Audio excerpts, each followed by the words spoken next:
Hey everyone, welcome back to the Christian J Show. So today we're heading into the dystopian world of Panem to explore all of the Hunger Games film collection, a saga of survival, rebellion, and the enduring power of hope.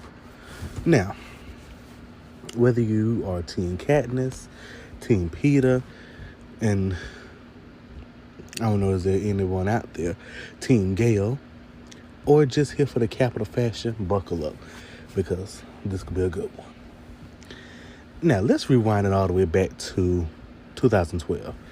The Hunger Games, directed by Gary Ross, hit theaters and instantly became a cultural phenomenon. Based on Suzanne Collins' best-selling trilogy, the film introduced us to Katniss Everdeen, played with the fierce vulnerability by Jennifer Lawrence, a 16-year-old girl who volunteers for a televised death match to save her sister.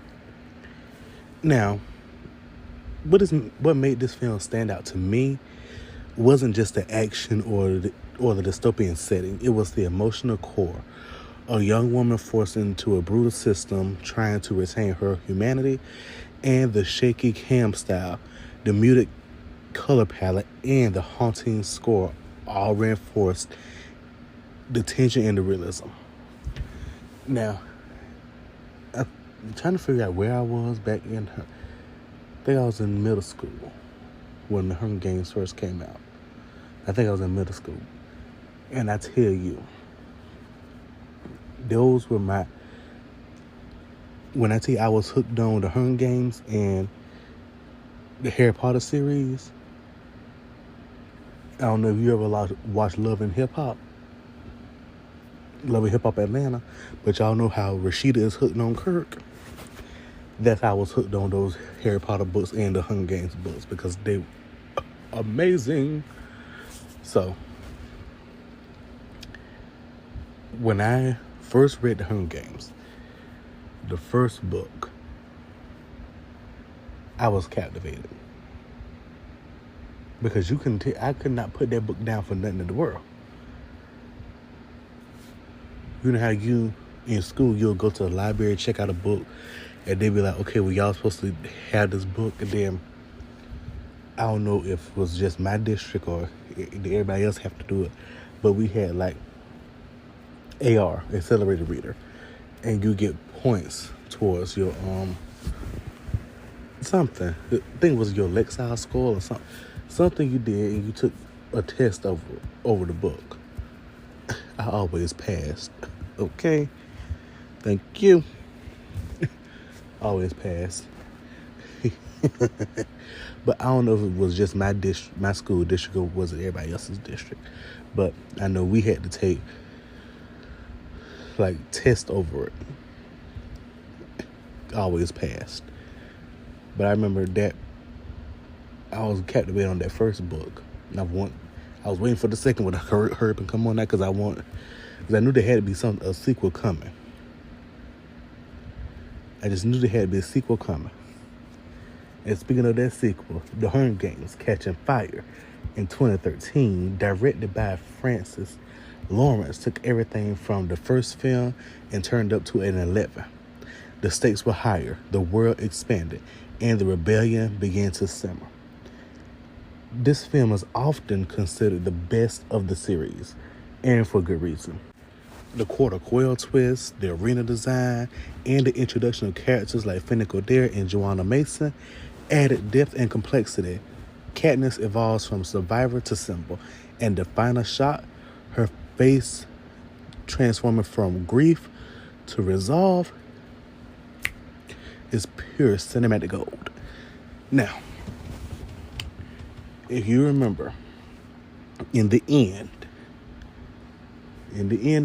of Catching Fire, when Gale told her that there is no more District 12, you can see the way she looks from hurt, and she's on the brink of tears, to something changes in her, something clicks, like a fire in her, ready to fight. Jennifer Lawrence, the actress you are. Because the way she was able to emote like that, like, okay, I'm sad, I'm about to cry, but then something snaps, and got that look on my face, ready to fight. I want it all. I don't care. I'm going to protect this. I'm going to protect my family. I'm going to protect this. I'm going to protect the people. I'm ready for you. Pure cinematic gold. Pure gold. Now, the quarter quail. That right there, that was a twist. Remember, I read the book and I was like, a quarter who? It was like, I know he did not just talk about quarter quail. And the fact that you would sit up here and have that going on, and the whole world wanted Katniss and Peter to get married. Oh, get married, get married, get married. And then here go Peter over behind at the introduction of everyone, all the tributes to my, but if it wasn't for the baby, boy, get on somewhere, because what possessed you? Hey, Mitch, really? Seriously. Peter, don't piss me off. Please don't. Not today. Then the arena design. I'm trying to remember who that person named Virus. The fact that she was able to tell that it was that she kept saying tick-tock, tick-tock, tick-tock, and then Katniss looked at the arena and it looked just like a clock. I was like, okay. Because I never would have got that. I never would have got that it was there was a clock, basically. I would never got that. Then we saw more of the world, and more of the districts. And districts she went to where Rue was there, her family was there. I feel like this one tortured Katniss, because she made a good friend in Rue, and then that person had to kill her. And it was like, okay, wow, you want me to go speak to these people I don't want over their daughter, their sister? You want me to do all that? You want me to speak to them? And the fact that they killed that man because he had held up the 3 fingers and everything. Really, y'all, what y'all mad for?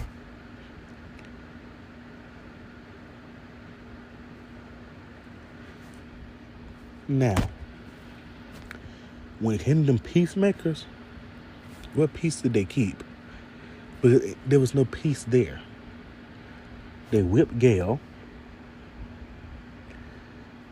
then hit Katniss when she tried to stop him. It was about to hit her again, until Haymitch had stepped in there. And I still don't know why. To this day, I still don't understand why they was beating Gale, though. Like, what Gale did to y'all? I'm trying to remember, but I can't remember at the moment. We was introduced to Finnick and Max and Joanna and Virus and Beetee. Finnick was one of those type of people. He would be a good friend, a good ally, but he's slick. If you get what I'm saying, he's slick. He's gotta watch out for him. But that right there, he a little slick. Okay. Like, you gotta watch out for that one right there, because he's a little slick person.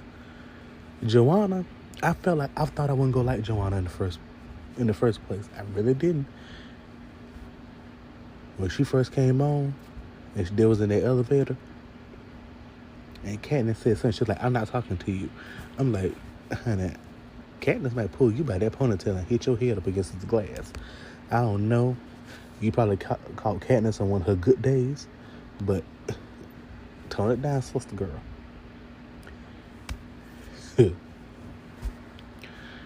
But I knew a fire was lit in Katniss when they murdered Cinna. I knew a fire was lit in her, not just to win the Court of Quail, but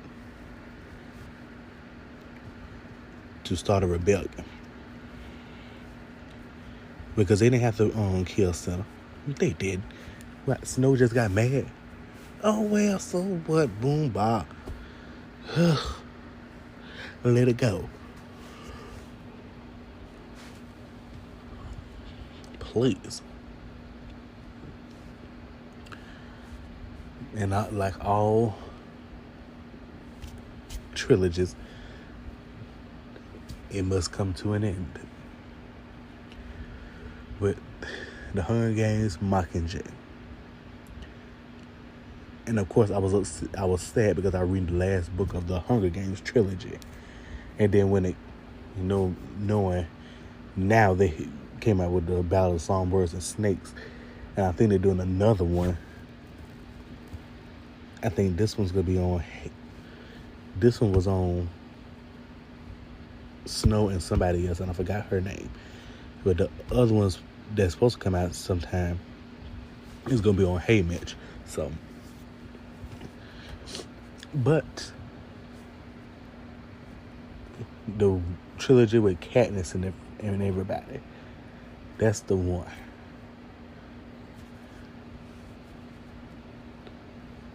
And that started me all. They kept me through those Hunger Games and Harry Potter, and then Twilight. Those 3 books kept me occupied during middle school. So then you had the film, the final 2 films at that of this trilogy with Katniss and Peeta and Gale and all. The final 2 films, Mockingjay Part 1 in 2014, then Mockingjay Part 2 in 2015, shifts gears once again. Gone are the arenas. Now we are in the heart of the rebellion. Those films explore propaganda, trauma, and the moral ambiguity of war. Some fans felt like the split into 2 parts slowed the pacing, but it allowed for a deeper dive into Katniss' psychological state. I'm not finna say physiological. They ain't even a word. Psychological state. Thank you. We see her grapple with loss, manipulation, and the burden of being a symbol. The Capitol's glittery cruelty is contrasted with District 13's cold pragmatism, and neither side is entirely innocent. But that ending. The ending. Knowing Katniss didn't want kids, especially growing up in this type of world basically she was in,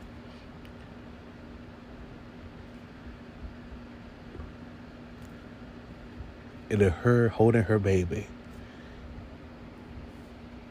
and talking to him. In that one part, always stuck. She's like, there are worse games to play. That's Then Katniss's final act of defiance is shocking, but it's the quiet epilogue that lingers. A reminder that even in victory, healing takes time. Film, The Mockingjay Part 2, Prim died. I was a wreck. Katniss was losing it on the cat. I was like, check her. Then she went after Coin. And Coin, the one that actually kind of shocked me, because I thought she was one of the good people. But you can't always trust people these days. You can't trust them. You can't trust them. You can't trust them. You can't trust them. But of course, she got Coin. And Snow was like, hey, sir, they coming for you. They about to beat you senseless. You about to die. You's about to die. All right.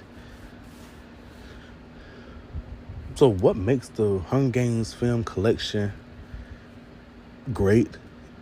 To me, it's the power and oppression. It's a mirror into our own world, the wealth gap, media manipulation, and the spectacle of suffering. Then identity and resistance. Katniss isn't the chosen one. She's reluctant, she's flawed and real. Her journey resonates because it's messy. Then the visual storytelling, from the Capitol's flamboyant costumes, like Effie, because we all know Effie Trinket was that girl, into the desolate districts, and then the films use that design to tell a story of contrast and control. And let's not forget the impact on young adult cinema, okay? Because without the Hunger Games, we might have not seen the rise of dystopian franchises like Divergent or Maze Runner. It redefined what a young adult adaptation can be: gritty, political, and emotional resonant. But before I wrap this episode, y'all, before I wrap it up, I want to shout out a few iconic moments.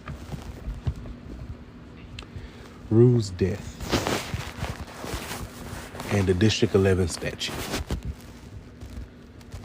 That was heartbreaking when I watched the first Hunger Games and I saw Rue had died almost through my TV across the room, because I was that upset. I wanted to jump through the screen and go after the girl that hurt Rue, because you don't hurt my Rue.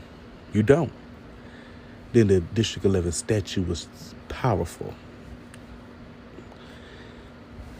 Then in Mockingjay Part 1, when she tells Snow, when she tells him, if we burn, you burn with us. Now, I know this current state we're living in now, I feel like a lot of us are thinking the same thing. If you burn, if we burn, you burn with us. Then finally, the Mockingjay pen. A simple token turned revolutionary symbol. Because we all know Senna gave her that pen because he said, I'm always betting on you, girl on fire. And the fact that they took Senna away from her, and she turned from the girl on fire to the Mockingjay. Peak cinema. Peak cinema, peak cinema, peak cinema. Now, whether you watched this for the love triangle, first of all, it should not be a love triangle. Everyone should be Team Peter, okay? Or you could be Team Katniss, but just don't be Team Gale. No, just don't be Team Gale, okay? We not no Team Gale over here. This is at the beginning. I'm not gonna lie. At the beginning, that first movie, I was Team Gale, but no, I changed my stance in that first movie. Like, oh nope, Team Peter. I'm Team Peter. Or you watched it for the rebellion, or the fashion statements. The Hunger Games films gave us a lot to chew on. And then the prequel, The Battle of Songbirds and Snakes, expanding the lore. Panem's story is far from over. All right.